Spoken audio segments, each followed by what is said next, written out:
York Knights head coach Mark Applegarth, you're going to Wembley. Yeah, I thought it were an entertaining game, wasn't it, for the neutral. We knew Bradford would come out all guns firing, and if I'm honest with you, I thought they probably shaded us that first 20-25 minutes. You know, they were nailing the basics, and you know, we came up with one or two uncharacteristic errors, but you know, we certainly settled into that game as that half went on, and then turned a bit of pressure into points, which we knew we could.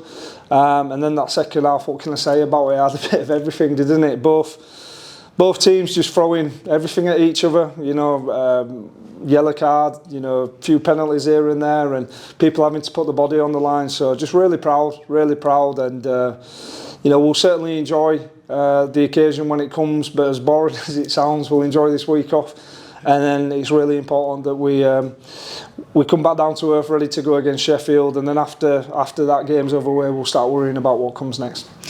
You mentioned the first 20 minutes, and we often talk about patience in a game. Yeah. You really had to ride that out, didn't you, that first 20 minutes or so?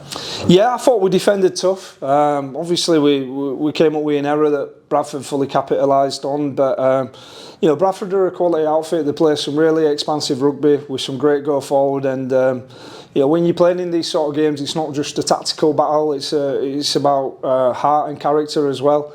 You know, we've all been on the end of tough losses and tough wins, and that's exactly what you expect in a semi-final of this magnitude. So we spoke all week about not letting the occasion get the better, just nailing the basics of his game. And you know, one thing that you can't objectify is how much character and heart people have. And one thing I love about our team at the moment is how together everyone is, and I thought that shone through in the end. It's often the backs that get the plaudits for the finishing of tries, but your forwards today, thinking Kieran Hudson in particular, there were some big performances out there from your forward pack. Yeah, I think it'd be wrong for me to single out one player, because I could go through 1 to 17 and pick out something they've done that's probably helped us get over that line, and that's exactly what you want. I mean, I thought Holyfield showed up really well. Liam Harris took his chance that probably were an icebreaker when you needed it. Geordie Thompson, 80 minutes in the middle again.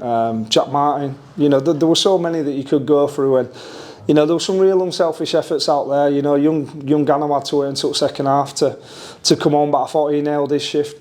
It'd be unfair of me to probably isolate one player in particular, but just really proud of everybody today.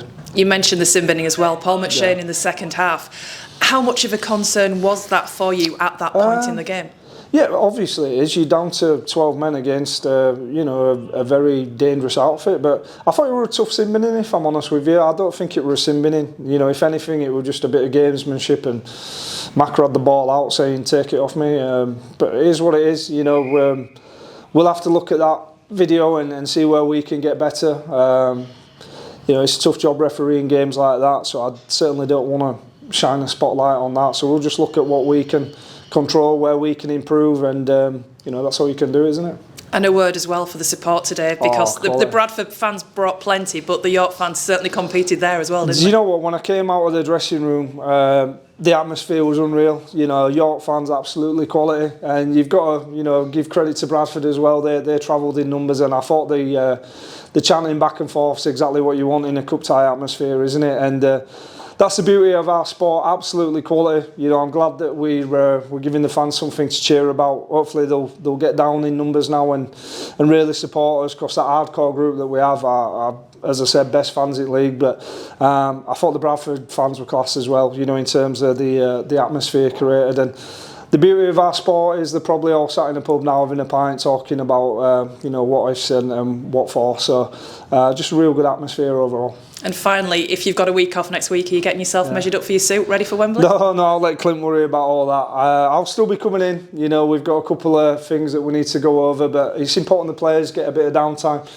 I hope they all get a bit of time with the friends and family now, and try to switch off from rugby league for 4 or 5 days. You know, as I said, it's a long season, and it's not just the physical side, you know, that's there for everyone to see. Sometimes, you know, whether we like it or not, some of them lads will have really felt, you know, a bit of pressure today, which, you know, can cause a lot of stress in a few. So it's important to just get that time to recharge, you know, and we'll go again next Tuesday, ready to go against you know, Sheffield, which will be a very difficult game, because you know, they've had some tough losses this year where they probably should have won.